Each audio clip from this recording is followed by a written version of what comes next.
Komunitas Sahabat Sehat meluncurkan konsultasi online dengan Dr. Agus Rahmadi, M.Biomed, MA, seorang dokter, pakar herbal, dan pengamat tibbun nabawi yang berpengalaman lebih dari 19 tahun di bidangnya.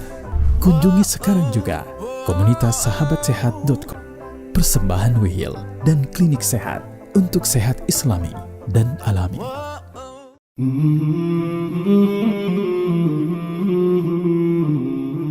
Nah, salah satu yang paling menyebabkan timbul sumbatan itu adalah pembuluh darah yang mungkin sudah tua atau sedikit makan antioksidan, ya, terus kemudian luka, timbul trombosis, trombus, akhirnya dia menumpuk, diperberat dengan lemak. Ya, lemak yang berlebihan itu bisa juga menambah plak semakin memberat, gitu ya. Maka itu kenapa dalam konsep kedokteran diberikan beberapa obat untuk yang jantung koroner. Salah satunya adalah yang ngencerin darah. Ya, golongan seperti asam salisilat, ya, atau golongan-golongan yang sifatnya itu mengencerkan darah.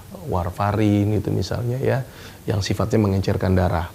Tapi kalau darah terlalu encer bisa menyebabkan perdarahan yang tidak pernah berhenti. Itu yang harus diwaspadai. Dan efek samping dari pengencer darah ini yang kadang-kadang juga dikhawatirkan. Seperti golongan salisilat dikhawatirkan mengiritasi lambung. Maka itu banyak kasus orang yang minum salisilat lambungnya bermasalah.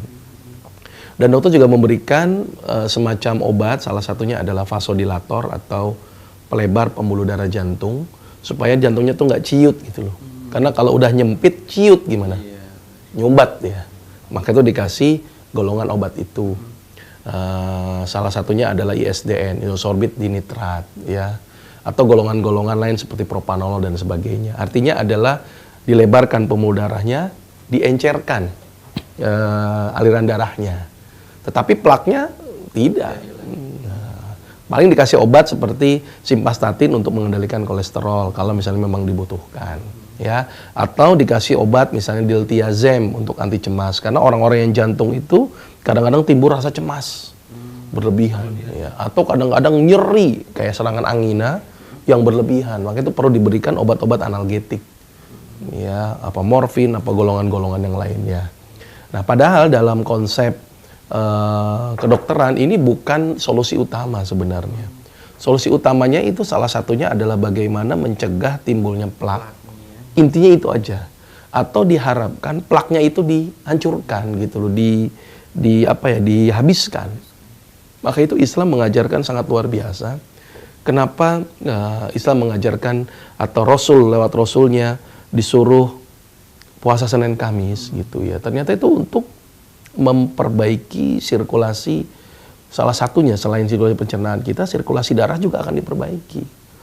Karena kenapa? Karena makanan-makanan yang kita makan dibatasi. Apalagi puasa Nabi Daud.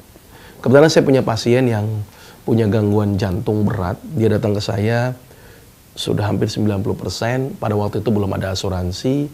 Dia mau dioperasi, biayanya sampai 50 jutaan dan dia tidak sanggup. Datang ke saya dengan oksigen. Salah satu terapi yang saya berikan pada waktu itu ya tidak makan dulu. Dibikin lapar. Nah, kalau lapar itu kan berarti kan akan terjadi proses pengambilan energi. Tapi laparnya yang dikendalikan. Artinya jangan lapar terus selama seminggu gitu. Dikasih makan, dikasih sumber nutrisi. Salah satunya adalah kebutuhan akan glukosa. Kita kasih dia madu, gitu kan. Terus kemudian kita berikan makanan-makanan yang sifatnya mensupport. Contohnya yang melebarkan pembuluh darah, ada satu jenis tanaman obat yang melebarkan pembuluh darah, yaitu pegagan. Pegagan itu kami berikan. Terus kemudian yang mengencerkan darah. Sebenarnya mengencerkan darah banyak sekali tuh, Mas Afwan. Ada bawang putih. Bawang putih itu mengencerkan darah sebenarnya. Maka itu orang-orang yang mengonsumsi bawang putih bagus darahnya lebih encer.